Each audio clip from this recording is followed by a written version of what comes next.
everyone. This is the Natasha Effect. I am Natasha, the host of this podcast, and my whole mission is to change perspectives one conversation at a time, whether it be about personal, professional, and then interviewing local and non-local female entrepreneurs. So it's exciting because we're doing things a little differently, like I just said. So think of you like my studio audience. It's kind of fun that way, like a little live audience, you know? Yes, love that. And so this, like I said, this is our first live podcast taping. So that was what the technical difficulties were, but it's super exciting. So I'm glad we're able to move forward with that. But yeah, like I said, I'll drop it later on Spotify, YouTube, iHeart, and Apple Podcasts. So you can pretty much see it anywhere. Love that. I think I told you this episode will be on November 13th. So great. Not too far, but close enough. And then without further ado, I'll introduce you all to my guest. I'm sure most of you know her. If not, her name is Maddy, the hot sauce girl, Kelman. She's CEO and founder of Homestead's hot sauce. She's essentially built a healthy hot sauce brand that has flavor, fire, and a lot of heart.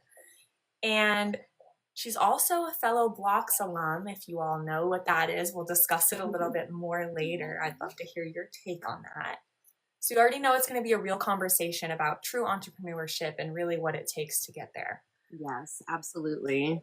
Yeah. And so with that, I kind of gave my brief introduction, but I want to hear how Maddy introduces Maddy. Aw, well, thank you so much. First of all, I'm so excited to meet you kind of face to face, we'll call it, for the first time. I've been following your journey as well, so love to show support and do this kind of like crossover episode together. Yes. So I'm Maddy. Welcome, everybody. Thank you guys so much for tuning in. As Natasha explained, I am the founder and CEO of my own healthy hot sauce company called Homestead's Hot Sauce. You guys can check it out here on TikTok Shop even. So if you're curious about what we have to offer, please feel free to give the business account a follow. I'm based out of Brooklyn, New York, and I got into hot sauce because I grew up down south where I was eating spicy foods, going to spicy food festivals, and basically it just developed into this passion. That's awesome. What made you... one thing that I love about yours is like you don't have any additives, the caking agents. Like I'm super health conscious, so that's amazing. What really made you want to take that route aside from the wellness factor? Yeah. So when I was pregnant, I did go through a little bit of a health journey because I experienced some struggles on both sides of my family. We have some blood pressure issues, and then on my husband's side, diabetes. And so I had to be very careful during both of my pregnancies. And it really led me down this rabbit hole of reading ingredients on all these packaged foods I was buying. And what I came across was that I could not understand what was on the label for the majority of the ingredients. And that included some of my favorite hot sauces. So I knew that when it was time to start my own business, there was definitely going to be an element of simple ingredients, easy to understand, and label transparency. That's awesome. I'm not sure if you know, but I have my master's in nutrition. And so so that was a huge thing that kind of spearheaded my business. I started in the candle sector and then went into the scent psychology side because I realized that was where my interest was. But that was the same thing. When I was pregnant, I was looking for products that didn't contain a bunch of things I didn't know what they were, or a bunch of things that didn't have these awful side effects. Right. And so I was like, oh, well, I'll just make it myself. So I figured it out. My bachelor's is in chemistry, so I was able to kind of take those two worlds and put them together. So it seems like you kind of did something similar. So that's really cool to hear.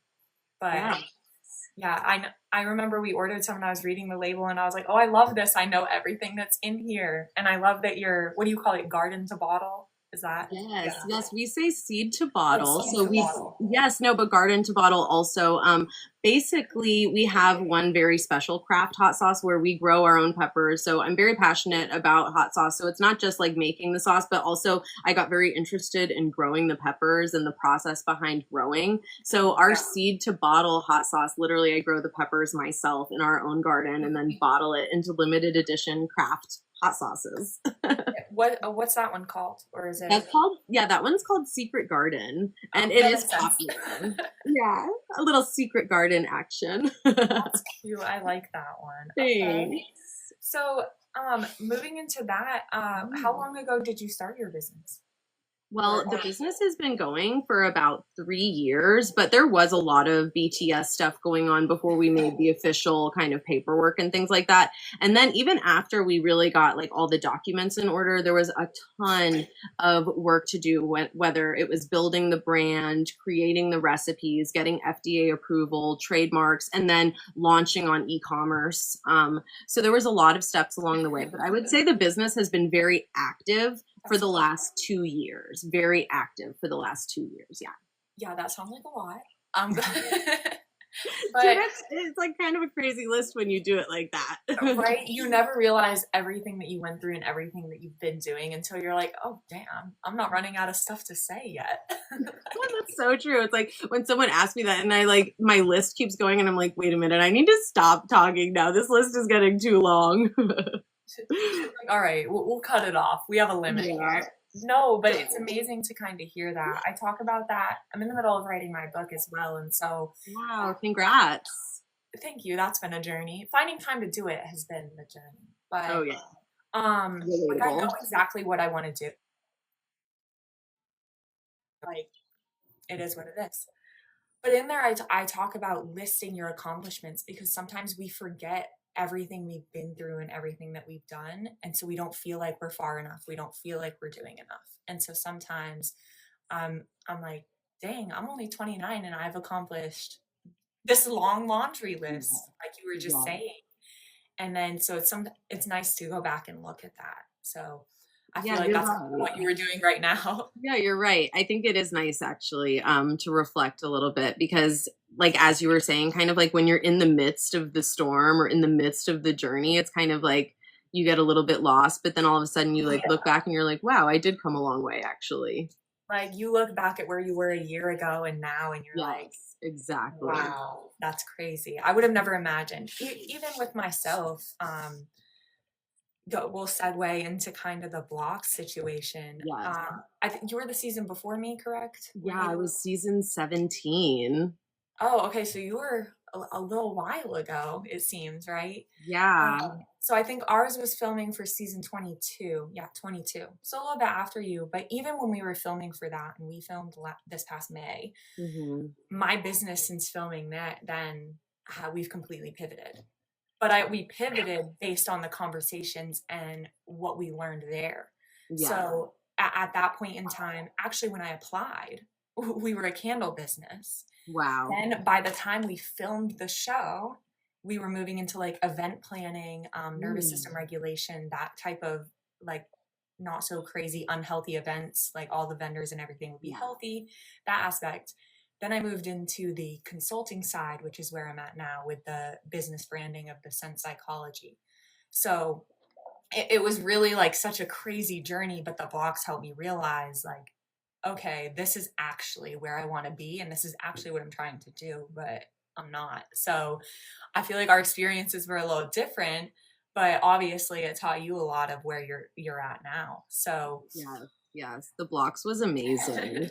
First of all, with the candle thing, I feel like you had this intuition that you were always going to go into this wellness space because candles are very associated with relaxation, calming, wellness. So it's all kind of, this one path, even if it wasn't straight. And I just love that. It was not straight. Yeah, I just love that story though. That was really because I do see all these little pieces that did come together for you. Yeah, it definitely started.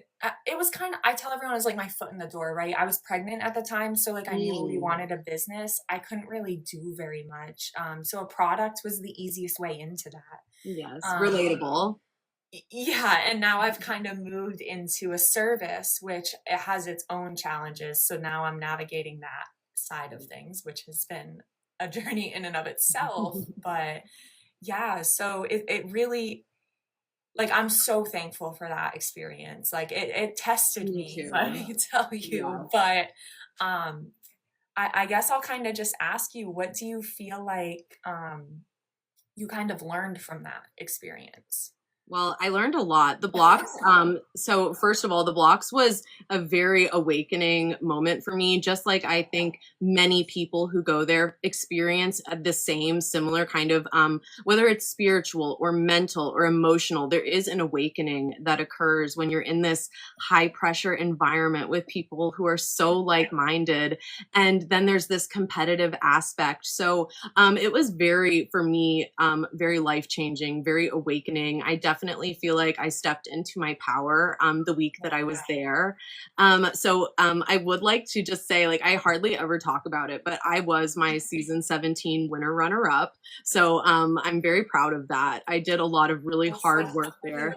Thank you so much. I don't talk about it a lot just because I don't know. It feels a little bit braggy, but I just wanted to mention it only just because I did put in so much of myself into that time. And when I went into it, I didn't see myself as somebody who was a top dog in the game. I didn't have a ton of revenue under my belt or even a ton of years or even business degrees. So going into it, I found myself, just hoping for the best.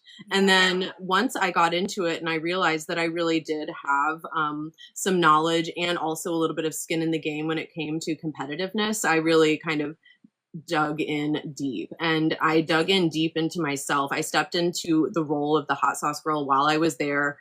It was kind of always who I was, but the personal branding lesson, which was the last day of the blocks for us, it was the day that like my entire brain chemistry changed. I think Wes's lesson just landed so hard for me. He mentioned so many golden nuggets, like creating your two-dimensional character and leaning into your strengths. And all of a sudden it was just like my mind opened up, and then it led me, to this last year of just huge growth. Yeah, that's awesome. And I'll circle back real quick for people who maybe don't know what the blocks is. Yeah. So, so everyone's like, what are you talking about? Yeah.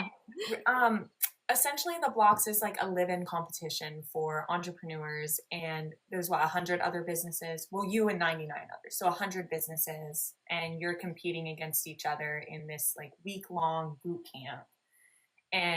But it's pretty much lessons the whole time, and then you compete with each other.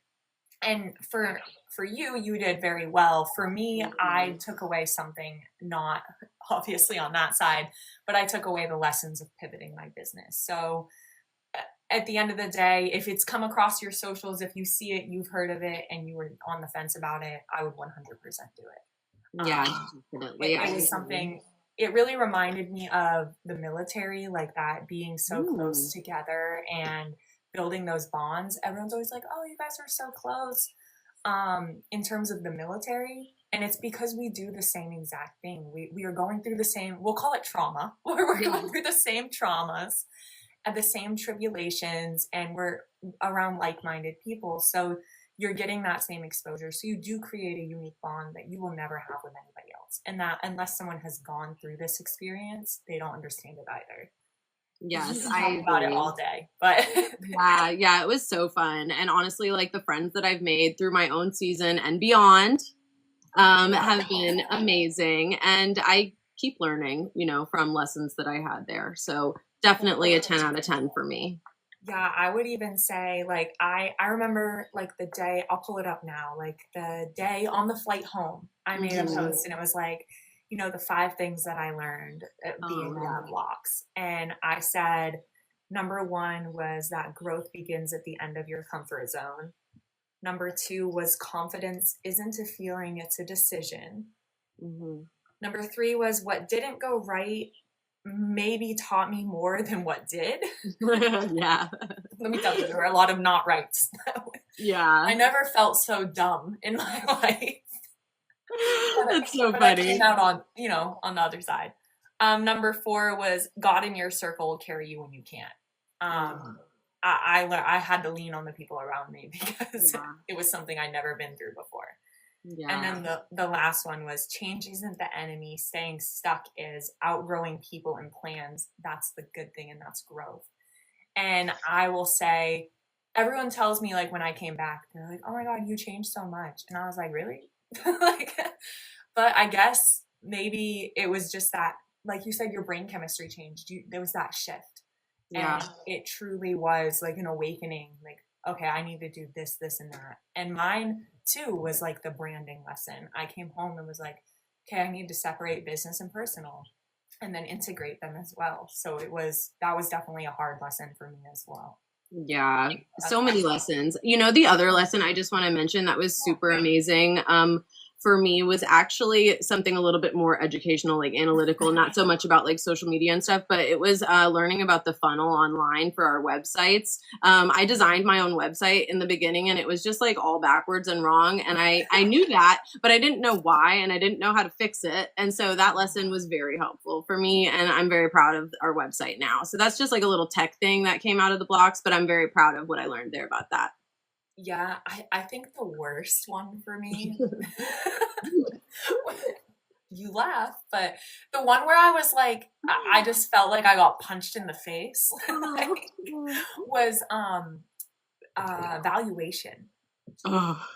And I literally was like, because I was in the middle of the change and then I knew I was going to change again. It was like, it's like, I feel like this doesn't have to do with me. Yeah. But also, I don't know. That was hard too with math, like trying to math on the fly. Like, what? And not even that. It's just like understanding how you can valuation and scalability. It was like, okay, what?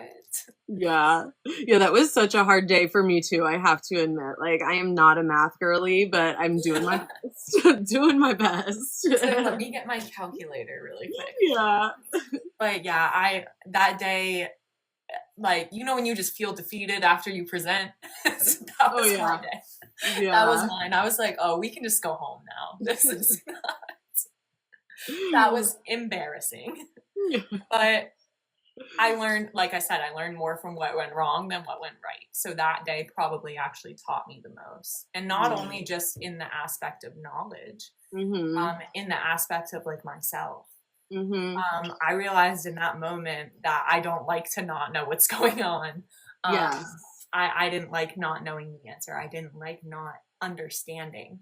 And it was very embarrassing feeling for me, and I did not like that. So personally, I learned that about myself there. Yeah, there was a lot of self-reflection. I think that that is definitely a valuable lesson too. It's like learning that like sometimes you're not the one who has all the answers is very humbling. Definitely. I experienced that myself. I see Portia was in the comments. She's my season 17 bestie, actually. And she held my hand throughout all of my ups and downs. So she would probably be laughing if she heard me talk about that right now. But yeah, definitely I can relate to that 100%. One of the other things I feel like I learned was like never to count myself out ever again, because like, you know, I don't know if all the seasons had this in the past, but the points were kept on our season at the end of every episode. And believe it or not, I was thinking I was in the bottom. Like, how could I ever think that about myself now, looking back, you know? Yes, and I was in the top 6 the whole time. So what I really learned about myself was never to count myself out, never to think I'm on the bottom, always to walk into a room owning who I am. And that's like what I definitely can learn. Never.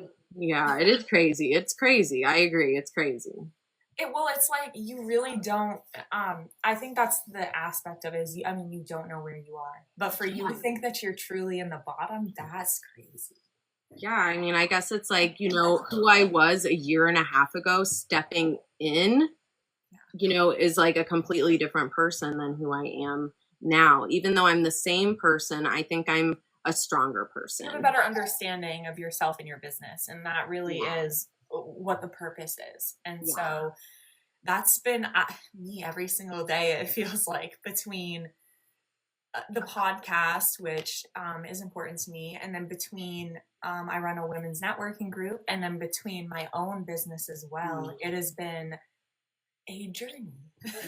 Might I say? Juggling so much. Yeah, and especially you said you have 2 kids. Yes, I do. Yeah, I have 1. So how old are they? So Layla just started kindergarten. She's 5. Yes. And AJ is my son. He's 2. Okay. So my son is 2.5 and he's Ezra. So we're both going through it. Yeah. So you get it. You get them little. I couldn't imagine having 2 right now, but at least she's starting school. So I'm sure that was exciting, but also sad. Yeah, it was exciting actually. She loves school. So she was very excited to go. She loves her new teachers and her Do you friends and miss stuff. her? You know what? During the day, I do a lot of work, so I don't have time to miss her because I pick her up every day at 2 o'clock. So she's not gone that long. That's not too bad.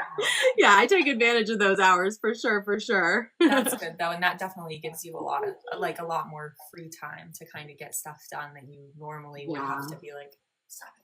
Yeah, and I have help too. I just should mention that I do have help. My mom is here and always helping me, so thank God for that. My husband is a huge help. He is very active as a father and a husband, so I'm very grateful Girl, for the that's how support. I feel about my husband. If I did not have that man, I don't know where I would be.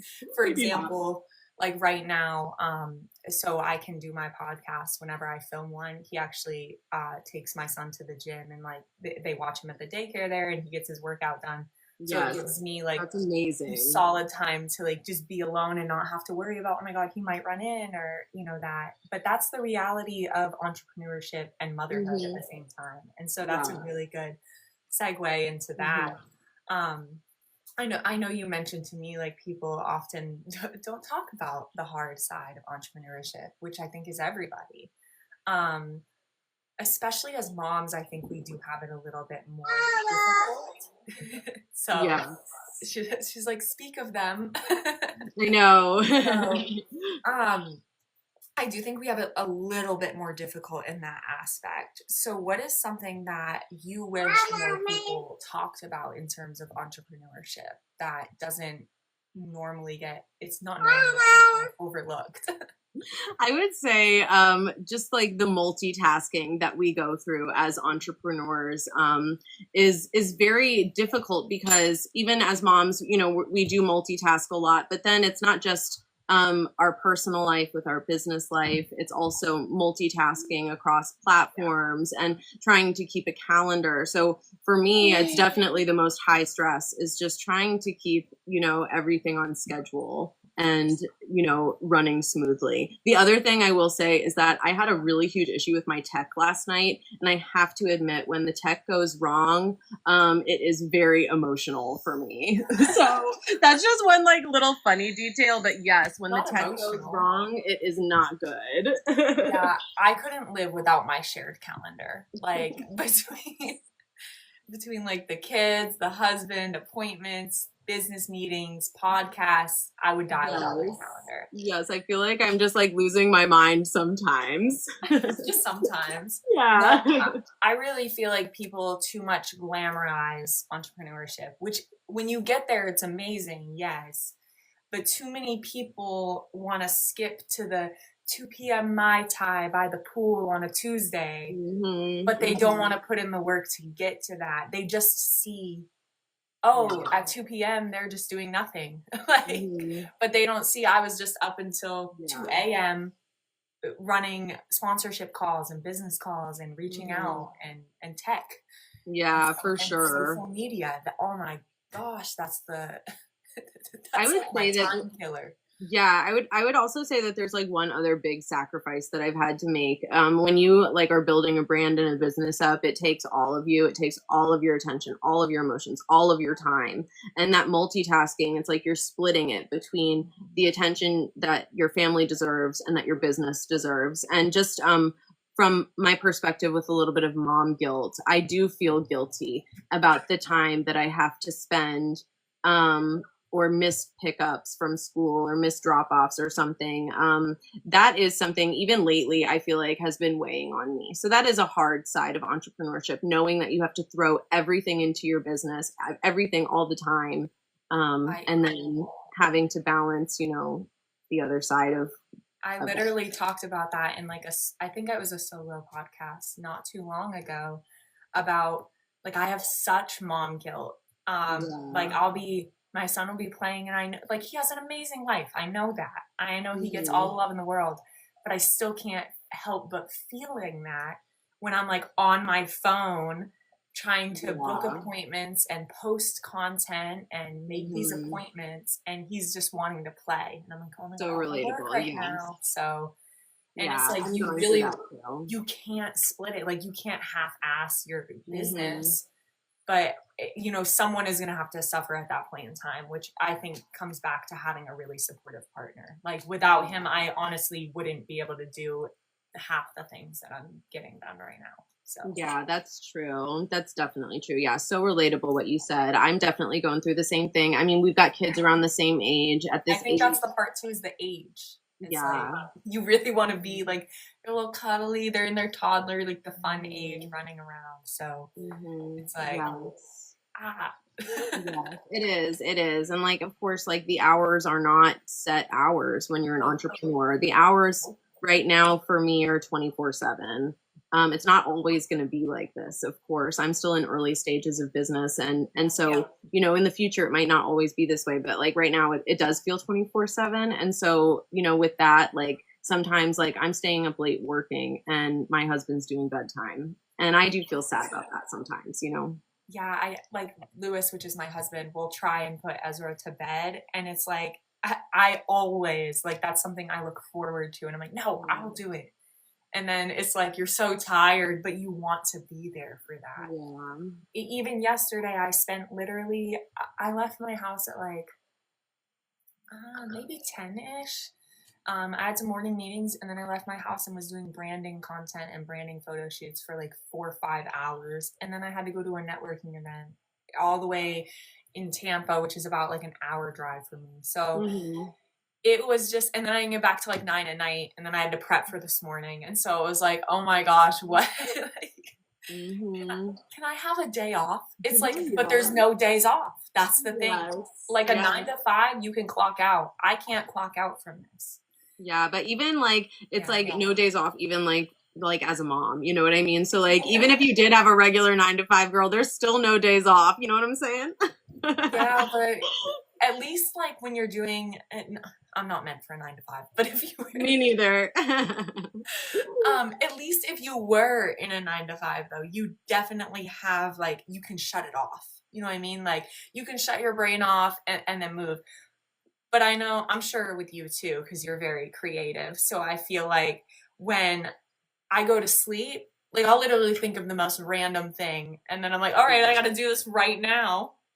So relatable. Yes. I definitely have like a whole album of ideas in my phone from late night staying up or like not being able to sleep. Yeah. And it's like you just spend time, like people just think you're scrolling. I'm like, no, I'm working, right? Like drafting content, all the things. But that's relatable what you just said right there. I do feel bad about that. Like I do look like I'm on my phone all the time playing when I'm really actually working, doing stuff, But yeah. I literally seen a post the other day, and it was a mom. She was on her phone. I'm guessing she's mom.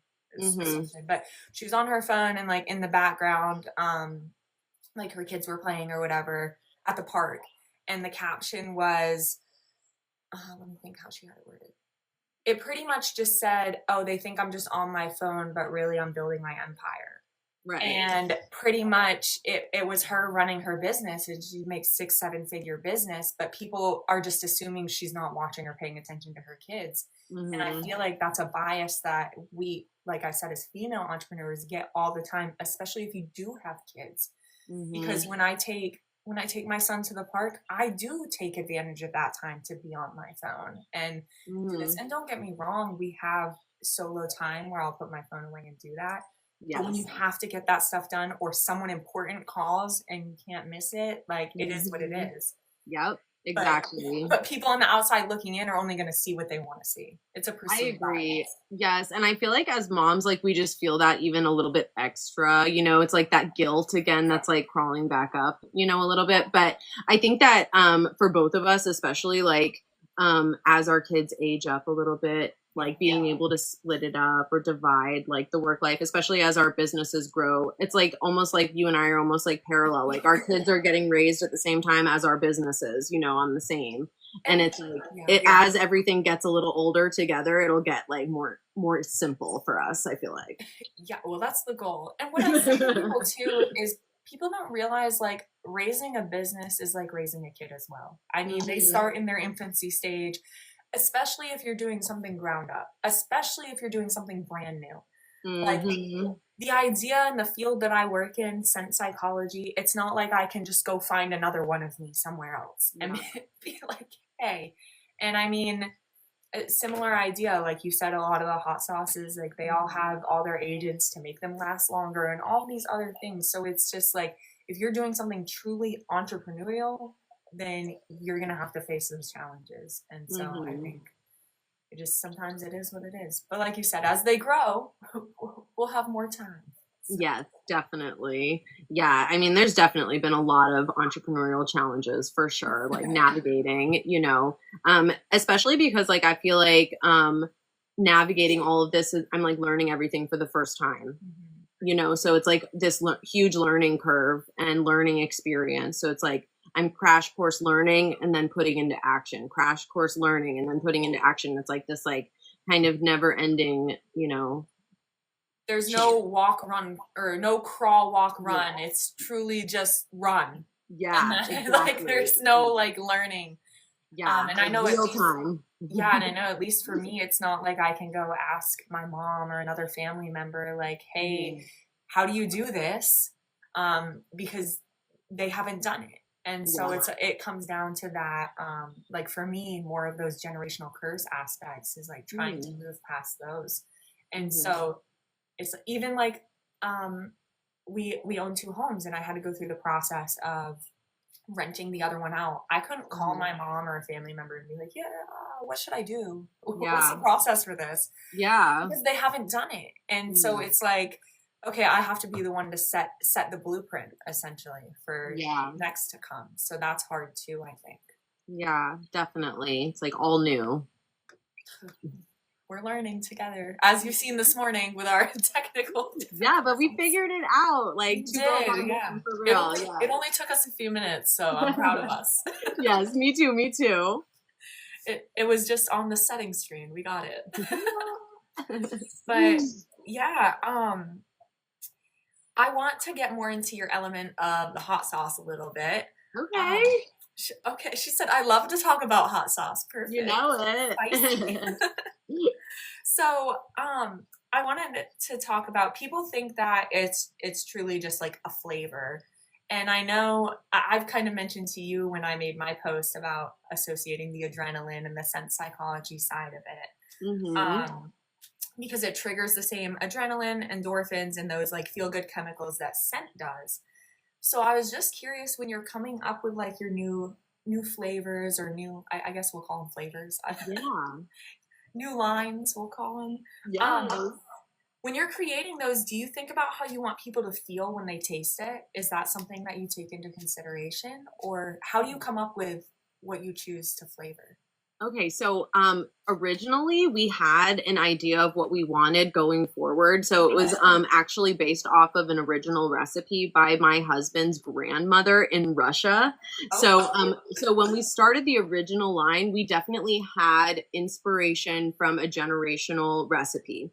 But the new stuff, okay, so I have been taking inspiration for new products. So, for example, we do craft selections that are like limited edition drops, seasonal, and a lot of our customers, especially at the farmers market, which is such a great playground for entrepreneurs, by the way, it's a place where I create new products and test them on people and get immediate feedback and can modify and make adjustments in real time very quickly.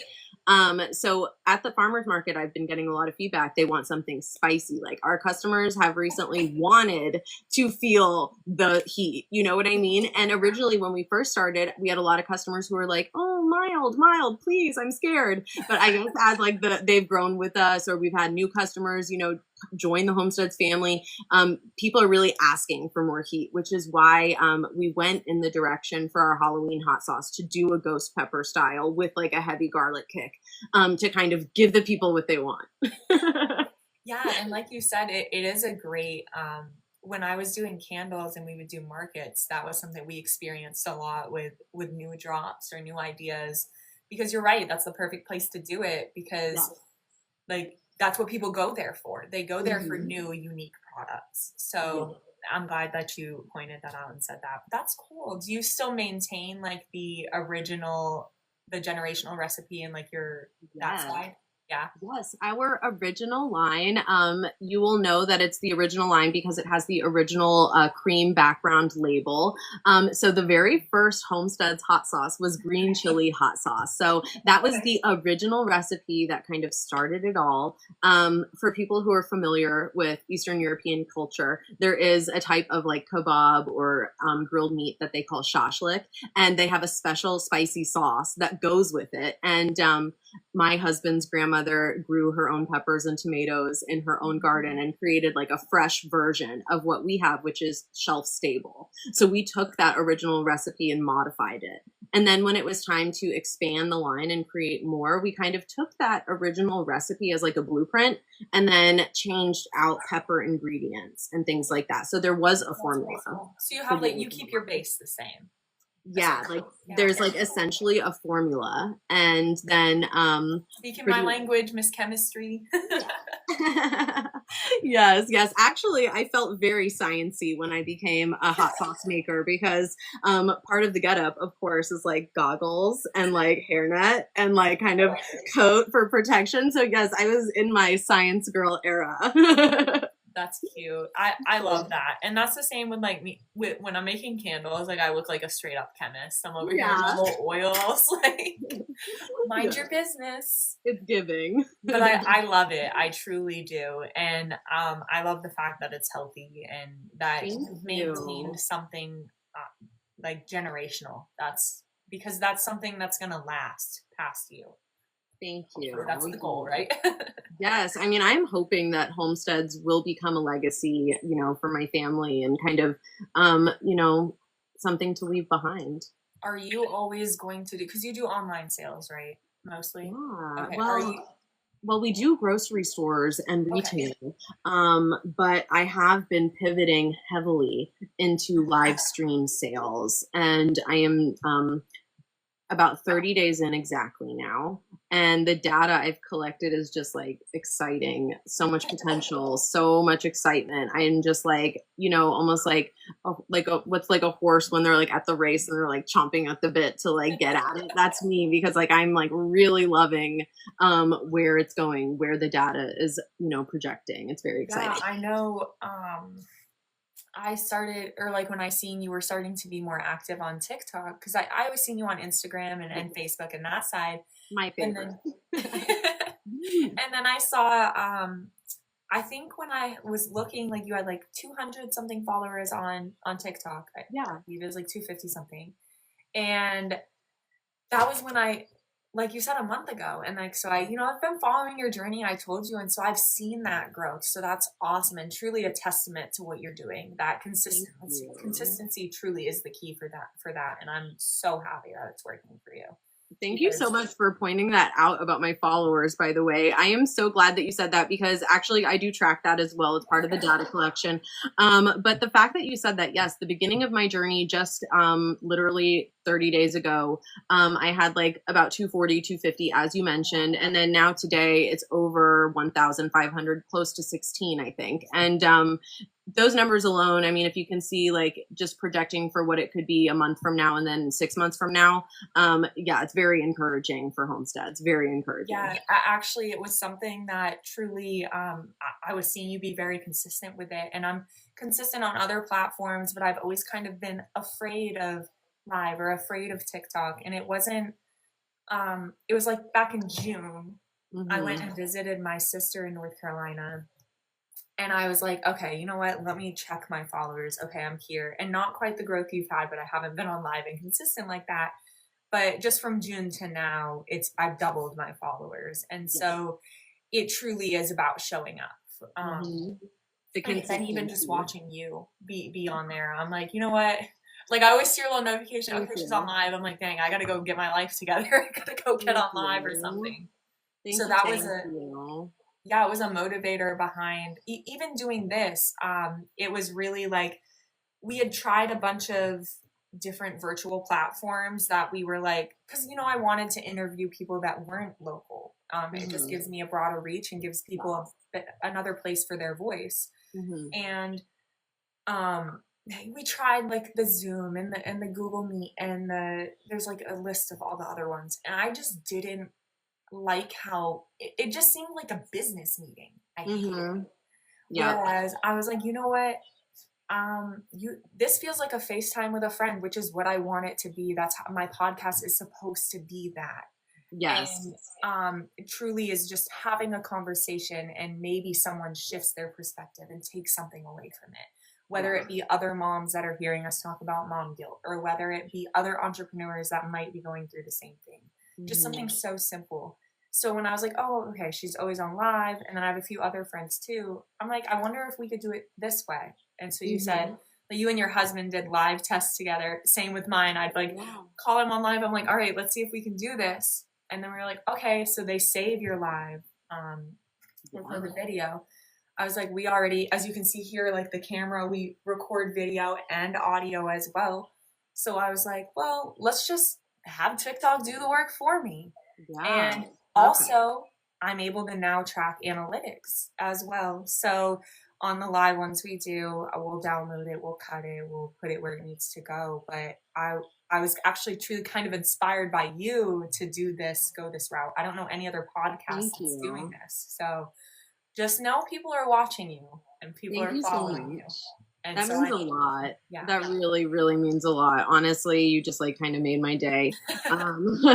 Honestly. So the thing about going live that was like, you know, this huge push was I've always wanted to do it. I've been building up to this for a while. There was a lot of like little bureaucratic hoops to jump through on the back end for products on TikTok. So that took time. You know, that's just like the way it works. But then once it was finished and I really was able to do it, the best way like for me like to get over it was just to like break the ice and like just do it and go hard and do it and do it and do it. And the practice helped a lot. But I think that this is such a great platform for podcasts. So I love your idea that you're doing it like this. First of all, like you said, it makes it easy because they record the sound and audio, but also just because it is really personable. Like I feel, as you said, like it's just like two besties chatting. So it's personable, and also good idea. Not only that, you get exposure to my audience and I get exposure to your audience. So whether or not people stay tuned into the live or not, they're still going to see that. And so now you're in New York and I'm in Florida. So now you're reaching across there. Yep. And that's the other aspect of it for me. Whereas if you're doing it on a Zoom or just like a video chat, nobody can entertain, nobody can engage, no one can really be a part of that. And that's truly what I'm trying to build, is a community, not only like here, but through my women's group, through my own business. And it's really just education. So that was like the best way. I was like, oh my gosh, we could totally do it this way. So glad we figured out this part at least. Yes, I know. Yeah, that was super great. I'm really glad that we got to do this together as well.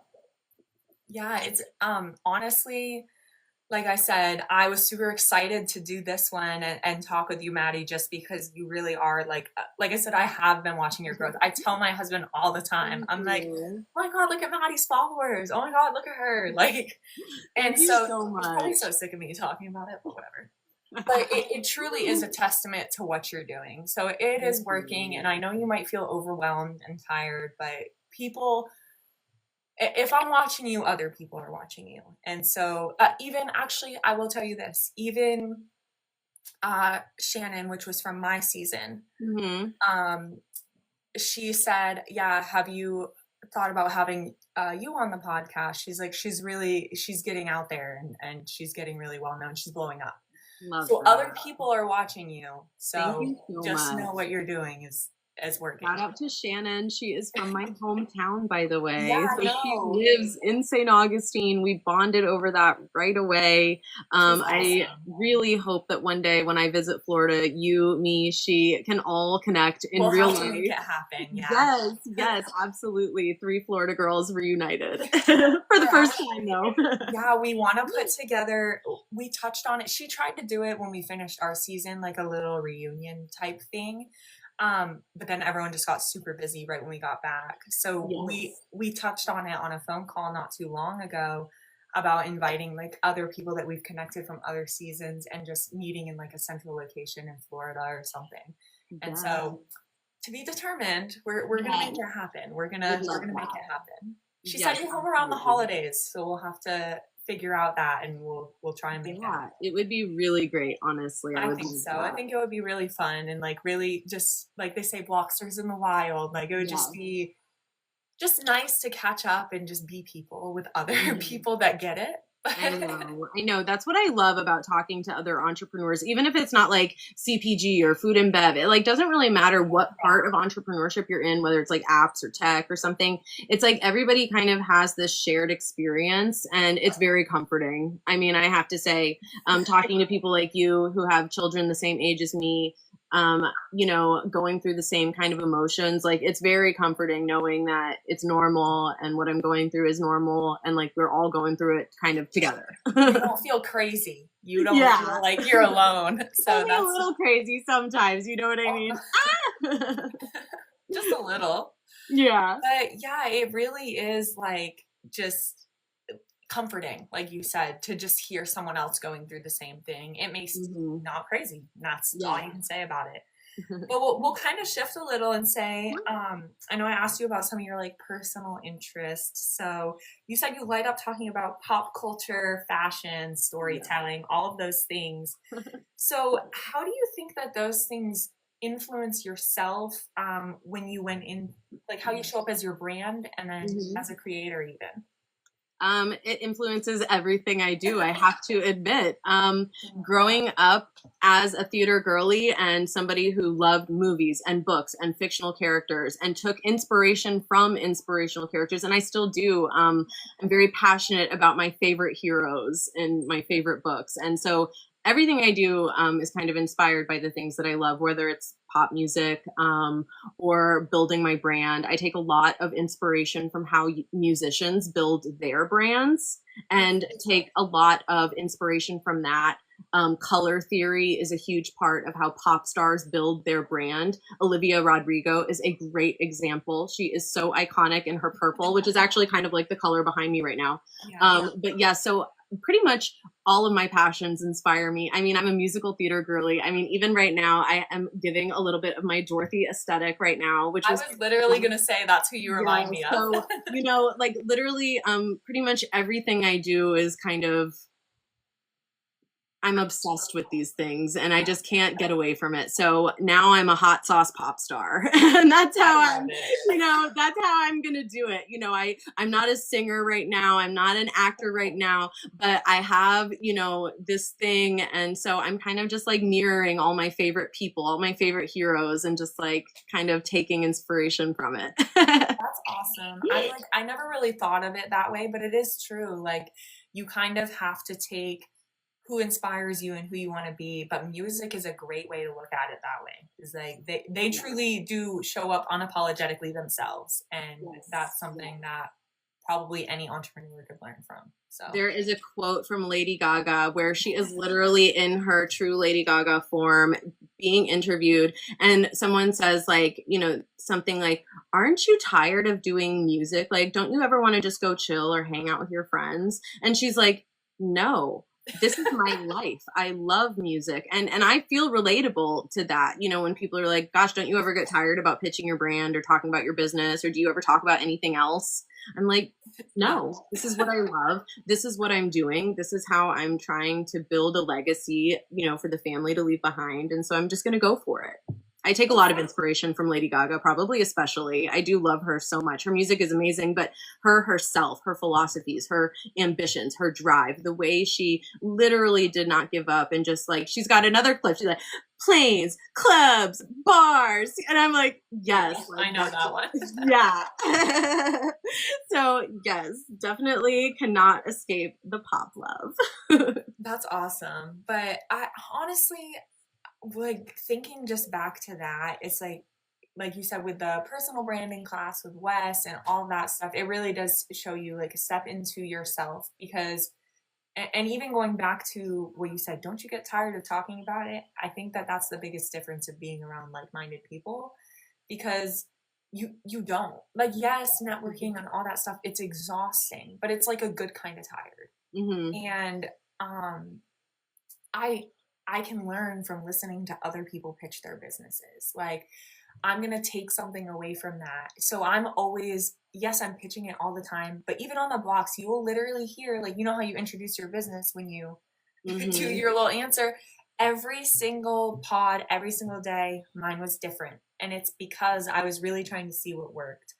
And I was learning from other people, and that really helped me a lot too. So even just hearing other people present, being around other people who are so passionate about presenting their product, their business. So that's definitely something I took away from that. Let's see. You know what? I want to say this too. You have such, and it goes back to all that you just said. You have such a confidence about you, like online, in person, on video, in photo, everything. And she's like, oh, thank you. But it's true. Like, so I feel like sometimes we need to hear that. But obviously we're not born that way, right? We're not just born like super confident in this. What's something that you feel like you might have had to unlearn, like in order to be that? We'll say. Yeah, gosh. So I was always a little bit, so this goes into like a little bit of body image here. So for me, I was always growing up like a little bit uncomfortable. I grew up in the 2000s, which was definitely not a body positive era. So, you know, I grew up with that kind of pressure as a teenager. And then after I became a mom, I definitely had gained a lot of weight. And then it was time to like kind of move forward after my babies. And I think that the one thing that really helped me was my health journey. Stepping into my confidence was getting healthy, for sure. I started feeling a lot better about myself when I was feeling comfortable in my clothes again. And I know that might not be exactly like the emotional thing, but the physical affects the emotional. And so once I started feeling healthy, feeling comfortable in my clothes, feeling comfortable in my body, I all of a sudden started feeling comfortable in my mind again. And that is what helped me truly. Well, and like you said, they are 100% connected. Like I always say that your power for yourself comes from like when you stop asking for permission. And so I think that that's the biggest part of that aspect is like truly accepting like who you are yourself so that other people can accept you. So that I think that that's another whole subject that people could talk years about. But yeah, it was not very body positive era at all. Yeah, it wasn't. I mean, I grew up, like I remember even watching like the Britney Spears performance that everybody like criticized back in the day, and then like watching it now and I'm like, God, she looks so amazing. Like I can't believe we all went through that as girls. Wait, you know. When were you born in? 1990. Okay, so I'm 96, so I'm a little after, but yeah, so when, I mean, I remember seeing that. Obviously I wasn't like closer to that age, but you had it probably a little bit worse, but I do think it's getting better a little. Oh yeah, absolutely. I think it's better. I love watching New York Fashion Week now. It is such a reflection of all types of people. So definitely huge changes have happened like through the culture. Even seeing like, oh no, what's this? Why it had to have me do an activity. Hold on. It was like drag this puzzle piece to make sure you're because if there's not a lot of physical movement on the camera, they want to make sure that it's like something happening. Oh, never experienced that before, so here we are. I was like, hold on. All right, well, I did it.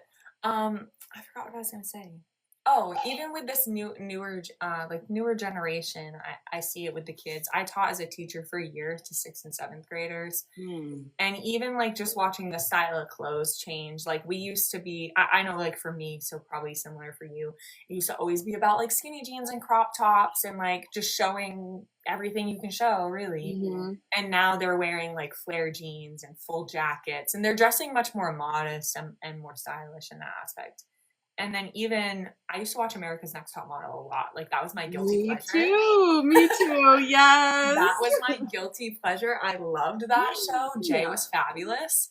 And I loved watching it, but I look back at it now and I'm like, wow, that was really terrible standards for women. Like that Yeah. was awful. Yeah, it was good TV, but like there's even tell-alls, like girls who were on the show who talk about like the stuff they went through. But yes, definitely glad that we're on the other side of it now. And I think that we only have like even more, you know, forward to go with acceptance and things. But yes, kind of accepting your own self, you know, starts first. I think wellness is a huge part of that. Yeah. This generation is much more health conscious, and I Yeah. mean the world in general, the climate is much more health conscious. Definitely would agree with that. I've 100%. even Yeah, and that's even why like my networking event, I have went and made it alcohol free because Mm, there's not a lot of networking events when I was looking for them that they always serve alcohol, and I'm A, not right. trying to do business drunk, and I'm B, like sometimes I want to go have a social hour without getting drunk. And Mm-hmm. I also had a lot of moms reach out to me saying like, "Oh, I would love to come, but like I'm breastfeeding or I'm Mm, postpartum or I'm pregnant," but they still own businesses, so they still want to network. And right. I get it. You don't want to be around that. Some people might Yeah. be a recovering alcoholic, those types of things. And so it's Yeah. just really important to me to be more inclusive in terms of Mm-hmm. like, all right, you know what? If anything, we'll do mocktails or we'll have water or we'll do this because at the end of the day, people just want that. Like, what I'm finding that really works for really any networking event is people want to have something in their hand. Mm-hmm. So, like, something we do is I always get a charcuterie cart and like people hold, like, they have the cup. And now it's Yeah. like they don't feel like they're missing something. Love And that. so I think that's why a lot of people drink at those events is one, it loosens you up, yes. Yeah. But your job as the host is create an environment where they don't need to feel like they need to loosen up. And then the other part is people always want to have something in their hand. It's Mm-hmm. like a comfort thing. Yes. And so we were finding that, and so their hands were occupied with that. No one was really looking for another drink or something like that. So I love that. that's been a huge success for that. My biggest fear was it wasn't going to be successful because there wasn't alcohol. People Mm-hmm. would Mm-hmm. expect that, but it's actually gone amazing, like better than I Yeah. could have hoped. No, I love So, that. That's and amazing. and that goes to my target market is young entrepreneurs, and a lot of them aren't drinking. And so I Yeah. think they're more conscious of like, what they're putting into their body and everything Mm-hmm. else. And so I think that like we kind of got an early start on that like health and wellness aspect. So you for your hot sauce, myself for the candles and the sense Mm-hmm. psychology aspect, you're definitely ahead of these bigger companies that are going to have to catch up when people start reading their labels and they're like, I don't want this anymore. Yes, So definitely. Definitely. With the movement in Red Dye 40, I think a lot of hot sauce companies and other condiment companies and even snacks are going to have to reformulate to meet the demands of the health conscious consumer era that we're in right now. especially like when it comes down 2026, they got to get rid of all those dyes. So a lot of these companies are going to have to Yep, figure it out or get exactly. out.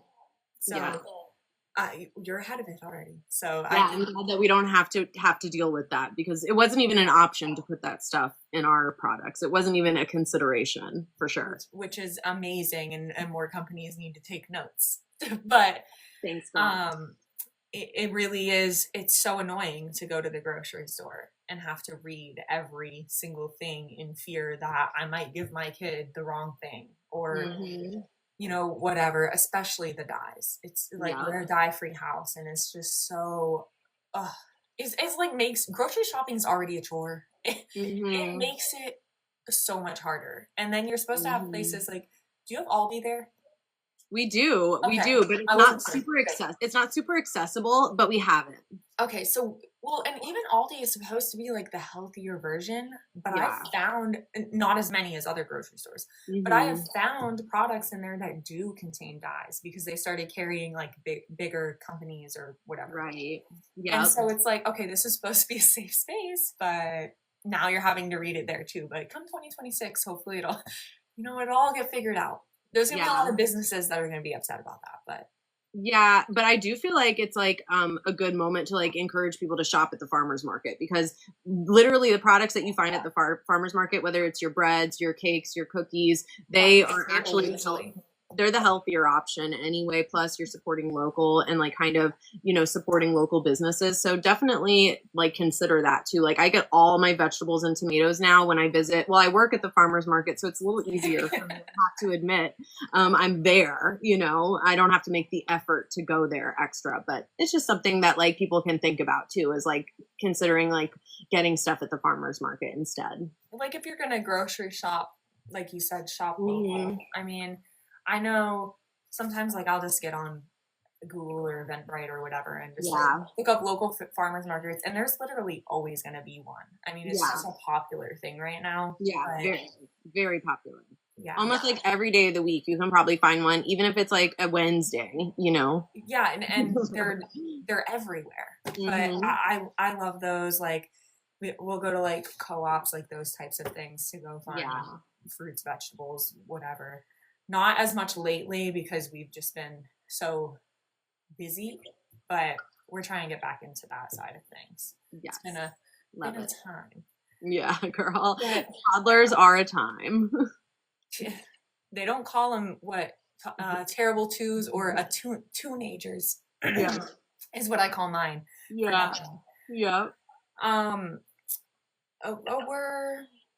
Before we wrap up, I know you said your mantra is like just do it, right? Or just do it anyway. And was there a moment where you almost didn't keep going or didn't do it or almost gave up, but you did it anyway, and then it got you kind of, you know, where you're at now? Like a turning point?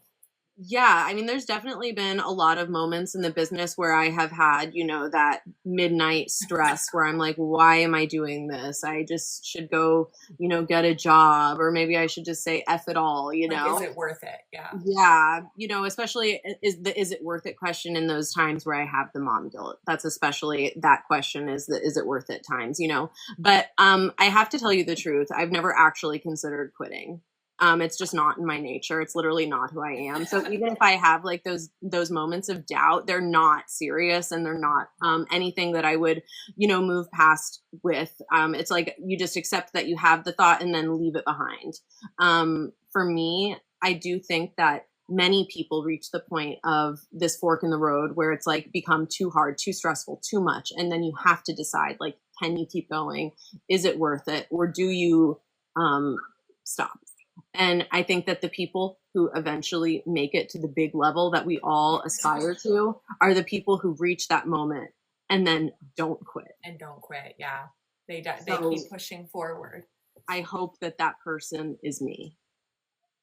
Girl, I see you getting there. Just don't remember us little people when you make it big. You know what I'm saying? Remember girlie, you coming up with me. We're at the same right place. There. We're going to be right there. Yes. Oh man, it's just so crazy to see. It's crazy. It's inspiring. It's just to see your journey, even like my own journey, my friends' journeys. I was like, wow, I must be doing something right, because I had a friend reach out to me about starting her own business, and she was like, I was like, oh, I don't know anything to tell you, and she's like, no, you're the first person I thought of because you're doing it, and I'm like, yes, I guess I'm doing it. So, yes, I guess that was. It's nice to hear it from somebody else, because you can tell yourself all day long, yeah, I'm doing all the right things, but to hear it from somebody else, you're like, okay, I guess I people are watching. I am making a difference. And so I want to be that person for you. Like, you are making the difference. And so she was that for me. But before we wrap, I do want to ask you, where are you going next? Like, what is your bigger goals, or where are you trying to go with Homestead's hot sauce? I definitely see Homestead's hot sauce as a lifestyle brand. So we have already, branched into our Homestead's kitchen, which is seasonings, and it's going to be other cooking, products as well. One of the things that I am working on especially is Homestead's Closet. So coming soon is going to be my Homestead's merch line, which is going to be called Homestead's Closet, and it's going to feature items that have the Hot Sauce Girl aesthetic attached to it. So I don't want to give away too much because it's very exciting for me. I've been working really hard on it. So I'm not just like talking like t-shirts with logos and stuff. I'm talking like actual adorable pieces that people are going to be excited to wear. So I'm very looking forward to that part of the lifestyle aspect of Homesteads. I love that. See, living, breathing the brand. Like you're gonna be everywhere. Like, I definitely see that happening for you, and any estimation when that is going to be happening or releasing or Yes. So I am hoping to have all of this done before Christmas. So that is the deadline, is before, Christmas comes. I want to have these. shopping. Yes, definitely. But sooner rather than later, we're going to drop a few items first, and then more items will come. So like limited drops or maybe not limited, but like I'll release maybe 1 or 2 items first. Okay. And then like testing it out. Yes, and then roll out like some more items. I will say, like, my first item that I'm so excited to release is, I feel like, something that is just so perfect for hot sauce girl aesthetic. I feel like a lot of people haven't done this for kind of merch lines before, so I can't wait. And honestly, I just want to say this: you would literally be the perfect hot sauce girl aesthetic model. So just send me your Addy for sure. I will. I'm super excited to hear about this. I'd be doing content and branding shoots all the time, so you'll have to you would literally be perfect. I'm excited to hear more about it and see it for sure. And Christmas is not too far away, so yes, I am on it. I am hustling. I know. I see you miss 7 days a week. Always got something going. Like, yes, booked and busy. Yeah, you're really turning it into a community, which is the goal. I've said that over and over and over again, that community is going to be the base of success. And so that is your legacy move, creating that community. Thank you so much. You're doing it. But I just want to thank you for being here, for just being your true authentic self, for bringing the heat, of course, literally and figuratively. And if you want to just let everyone know where we can find you, follow you, anything like that, before we head out. Yes, definitely. So first of all, Natasha, thank you so much for having me. I love chatting with you and getting to know you online and now officially in person, sort of. And as close as you can get. Yeah, exactly. I'm just like very happy that we had this moment together, and I was really happy to share my experiences with your audiences. So thank you. If people do want to find me, definitely look me up here on TikTok. It is at Maddy_the hot sauce girl, or you can always connect with me through the business account on TikTok, which is at Homesteads. Also, I'm on Instagram. I'm on YouTube. Just look me up. It's at Maddy the hot sauce girl across all platforms. Okay. And well, so y'all heard it from her first, but everyone watching, remember, conversations like this, they aren't just about the business. They aren't just about, it's not supposed to be like that. It truly is about the energy and the authenticity. And someone literally in the comments was like, with the power of AI, authenticity is key, and you both have that. So I was like, oh, thank you. That's a great comment. Can't wait love that one. Yeah, so I just want everyone to remember that. But this has been the Natasha Effect, where I shift perspectives one conversation at a time. And so I just want to remind you all out there to create your own effect. And that's it. All right, bye. Bye. Well, thanks, Maddy. Thank you so much. We'll talk soon. Yes, please.